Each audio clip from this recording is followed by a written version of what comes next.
Hey, welcome back to the channel. Today I have a special guest. She works here at Senior Savings Network, but usually behind the scenes. But she's a wealth of knowledge and has some great concerns she wants to share with us today.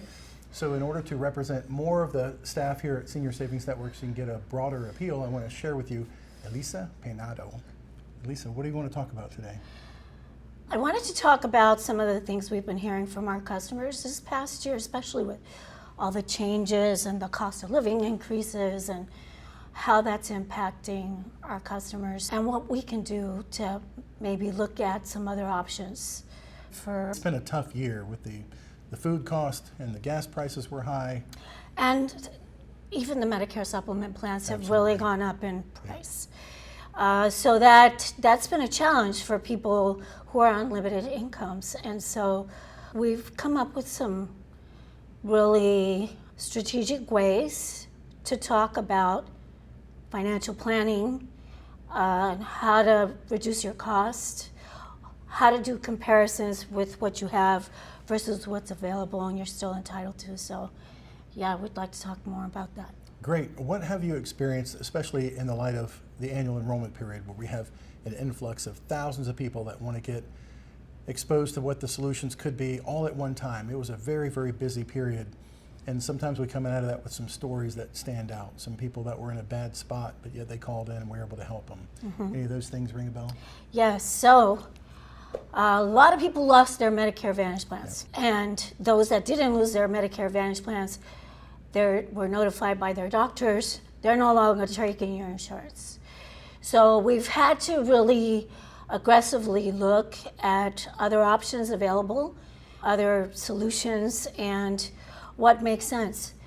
The reality is it's becoming less and less available. Less Medicare Advantage plans available out there, and the out-of-pocket maxes are going up. Your co-pays and your co-insurance are all increasing. And so how are you going to afford that in a situation where you have a really bad, catastrophic year with a lot of service needs? So what are some of the things that the seniors can look at when they're trying to find a solution of what's something that's unaffordable right now? So the biggest ticket items are a hospital stay, an unforeseen hospital stay. So how are you going to afford a long hospital stay? Medicare is going to pick up some of the costs, but a lot of the Advantage plans have moved out to co-pays of up to $400-500 a day, up to 8 days now, we're seeing. Wow. That is where your financial exposure exists, right there. We have hospital indemnity plans available in most states that can help reimburse you for those costs. So that for a small premium, you can get reimbursed and not have to upfront those costs if that happens to you. Yeah, when Medicare Advantage came out, especially the zero premium Medicare Advantage plans, we saw that a lot of seniors would say, great, I've got a comprehensive plan, it has dental, it has vision, it has everything rolled in there at one time. But that little thing of what happens when the worst case scenario happens, which is really what insurance is about, then they get hit with that huge bill. So they're like, well, wait a minute, this is supposed to be free. Literally, that's what my grandmother said to me. She's like, this is supposed to be a free plan, and now I have this huge bill. So if they're looking at a hospital indemnity plan that will take care of that hospital admission cost, what is the price range that might be able to be purchased for? So we're looking at, if you're new to Medicare, as low as $20 a month. If you're a little older and been on Medicare for a while, could get up to $50-60 a month.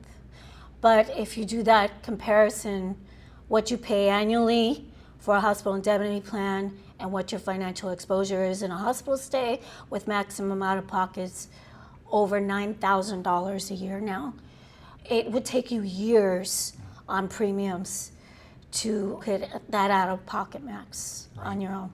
Now you have a background also in working with the health plan directly, working with employer plans. What would you say to somebody who is retiring and now they're offered from their retirement, from their employer plan, a specific plan that they say is the best thing for them because it's endorsed by the employer?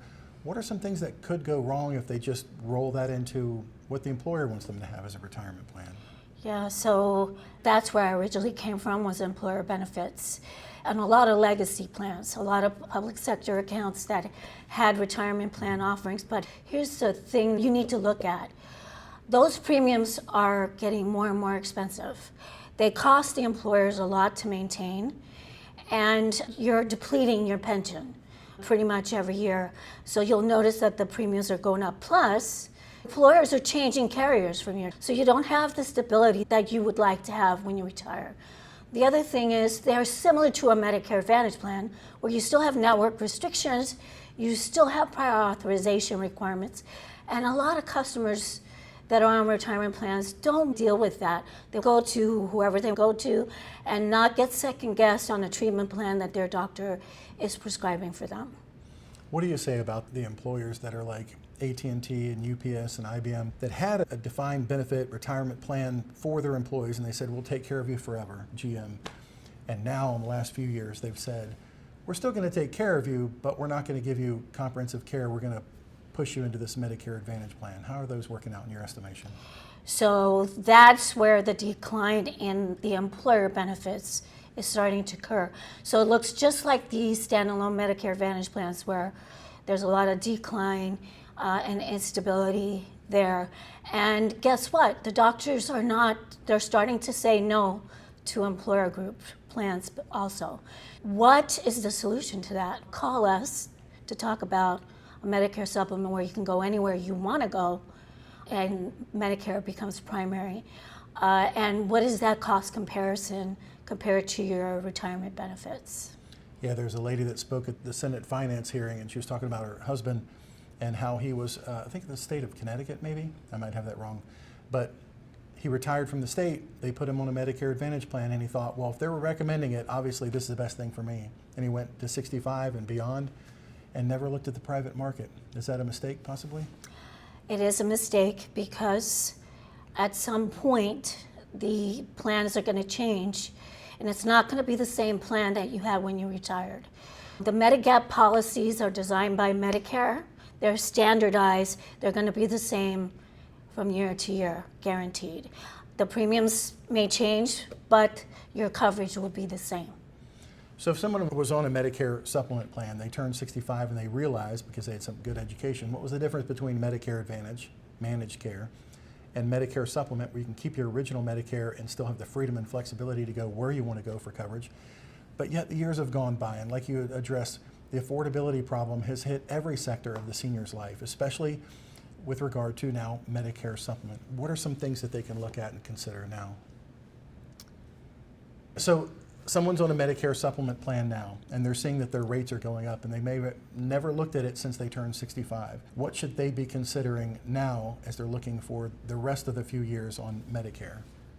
So if you're on a supplement, it's important to make sure that you stay in touch with us because we will review your plan from year to year. If it's still a good fit, we're going to say you've got the best plan available, stay put.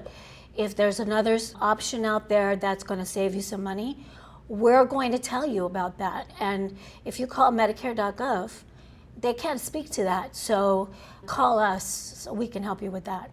Yeah, Hannah was just telling me the other day, she had a situation where a person called Medicare.gov, and Medicare.gov said that the rates were like $100 more than they really were with the carrier. But Medicare.gov, they don't specialize in Medicare supplements. Mm-hmm. So it really is a good idea to have an independent broker. What else do you have for us today about concerns about the senior market? Well, the other thing that we're seeing is our savings account, and I have this personally because I have a pension also pending for me when I retire, which will be in a few years. But it hasn't grown much. And I retired from that company 7 years ago. And it has not grown much at all.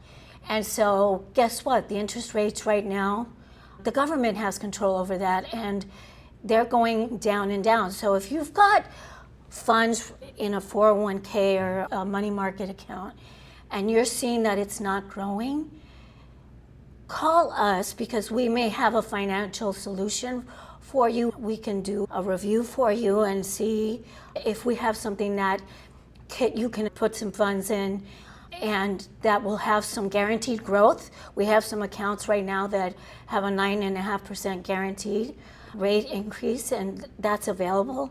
And if you don't have anything like that, you're missing out. Give us a call and we'll walk you through that. Schedule an appointment with a financial consultant here at the office. Yeah, I heard a recent story from one of my relatives over the holidays that said they're safe because their money's in a CD. And what little they were earning before has now gone down in rate again. And then, of course, it's fully taxable at ordinary income. What else do you think might be available in case of somebody who thinks that the CD is the all-in-one place where they should put all their money? I would say diversify. You definitely need to diversify your accounts. Don't put everything in one basket. Spread it out and try to set some money aside where it's growing, where you don't have to withdraw it, because at age 73, you have to have required minimum distribution. So you have to start taking out some of that money. The government's gonna want to tax some of that money, right? So they're gonna want their taxes, but there's a way to still have money set aside that's growing at the rate of the inflation rate so that you have money for your life expectancy. And what about those people who are all invested in the market, still at 65, at 70 years old, and they've heard that the market's been great, and they think it's always going to be the same way it's always been, so they have a large, if not all of their allocation into the market? What would you say to that? I would say look at your plans again and see what the 10-year growth has been. Has it been enough? And do you have enough to reach age 90? Because the average lifespan is way over 80 now. I know personally, I thought I had enough money saved, but now I'm thinking I'm gonna have to work a few years longer than I anticipated because I may outlive my assets. That is a big concern with seniors. So how important would you say are the guarantees that we have available for people versus just potentially risking everything in the market on one end, then hoping for growth and maybe not being able to recover if the market does dip significantly, versus the other end of the spectrum where they have everything in a CD earning barely, not even enough to keep up with inflation? How does a guarantee fit into the middle of that? The guarantee gives you back control of your funds. So you have control outside the market, how the marketplace is doing. The guarantee is going to be there for you. It's going to increase your funds over time at a guaranteed rate. And you have control of how you want your funds there. Don't put that in the hands of the government or someone else. What other concerns do you have for us? That's basically it. I just want to let you guys know that we're going to be here, Senior Savings Network. We operate differently than other agencies. I've been in this industry long enough to know that we care about our customers and we go above and beyond for you. If you're concerned that we're just another broker agency trying to sell you a plan, that's not how we operate. We're very mindful about improving your situation. Tell me how you came to work here. I retired actually from a company doing employer benefits because I wanted to start Medicare. And the reason because of that is because my parents were aging into Medicare and they were really having a hard time navigating the system. So I wanted to develop that skill set. I've had my insurance license for over 24 years. And I wanted to help them, and I still help them today. Now my siblings are all aging into Medicare. And so they are trying to figure out what plan is the best, how do they manage their health issues, what's gonna take care of them the best, and then how do they invest their funds so that they have enough money if they turn 80 like our parents have. My mother will be 90 this year, actually next week, and she has pretty much outlived her savings. Those conversations we see that firsthand from our own family, and we're having those conversations internally, so that's how I started. And when this opportunity came up, I was all on board. When I saw how much they cared about their customers, I was like, sign me up. I want in. Can you share with our audience that feeling that I've known so many times, but when you hear somebody that calls in, they're confused, they don't know which way to go. You present them with a range of options after listening to what their concerns are. Then you put them on a path much better than they were when they found us, and what that feeling's like on this end of the phone.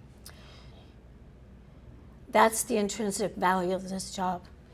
We've been focusing on Medicare supplement, but the commissions, and Chris has talked about this a lot, commissions are not very high on the supplements, and that's okay, because if I can make sure your cancer treatment or your heart condition is covered by a Medicare supplement, even though I make less, that makes me feel better that I've done the right thing by you. It's a great feeling, isn't it? Yes. Thanks for joining us today. Make sure you stay subscribed to the channel. Share this channel with somebody else who is approaching or already on Medicare, because we have new stuff coming. Thanks for watching. God bless you. Bye-bye. Thank you, Elisa. Appreciate it. That was awesome.